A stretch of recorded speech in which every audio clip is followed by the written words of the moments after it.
no sugar.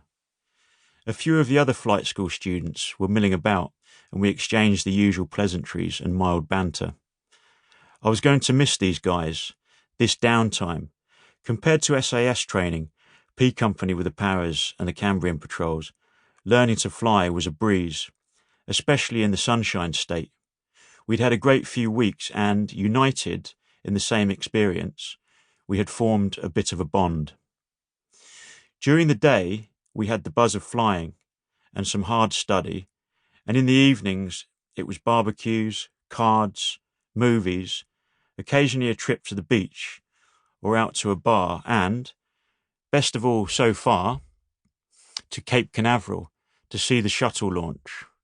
We'd had fun, and that was exactly what I needed after a couple of years living in swamps, jungles, desert and frozen mountains, lying filthy in foxholes and shitting into plastic bags. And it was exactly what I needed before deployment to the deadliest theatre of war on the planet. This part of Florida is like an advert for the American dream, quiet to closes with large, timber-clad family homes, manicured gardens, SUVs in the drive, basketball hoops over the garage.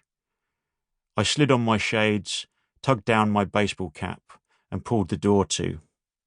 It was already simmering hot, just like it was every morning at that time, and mums and dads were piling their children into cars for a day out, probably to the beach. There's a lot of beach here, on and on in both directions, as far as I could see from 1,000 feet up. I exchanged the customary good mornings and nods. Groundhog Day. I probably had 2, maybe 3 more Groundhog Days to go. I was going to miss this pleasant routine of it all. Through the thick band of pines and evergreen oaks, I could hear the thwack of clubs on golf balls, followed by Groundhog Day, the whoops of approval and groans of despair. It was only a 10-minute stroll alongside the golf course, but I was sweating hard by the time I ducked into the short path through the woods past the clubhouse. Rico, the barman, was out the back having his crafty smoke. "Hey man, how you doing? You dropping in for your club sandwich later?" "Why not? I might just do that for a change, see how I am set after flying." "You must be almost done with your lessons, yeah?" "Yep, almost done there now. I'm going to miss your place." "We're going to miss you too, man. Take it easy, English guy." "Yeah, you too." I walked through the club car park, straight into Hang Away, and past the peeling driftwood sign. All the aircraft lined up on the big apron outside their hangars, neat as houses, one taxiing in, one taxiing out. Overhead, a few in the pattern, circling and circling, getting their hours in.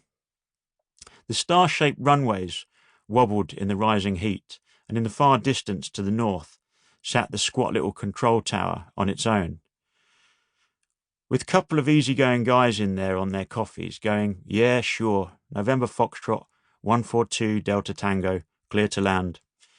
It wasn't the biggest airfield in the world.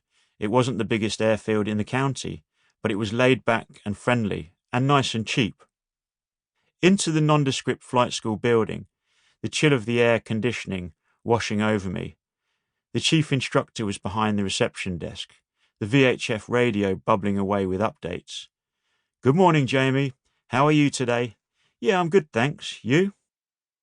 There were a lot of students around for that time of the morning, and I asked when I might get out.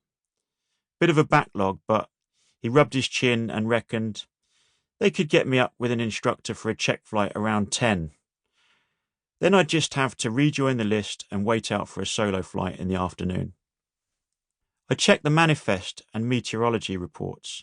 Sunshine, blast of heavy rain, more sunshine, and headed upstairs. I grabbed a coffee and settled at a computer. There was nothing to study any longer.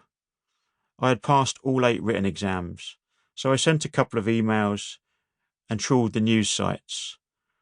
Hurricane Dean gathering strength in the Caribbean, but it's heading towards Mexico, not the Panhandle.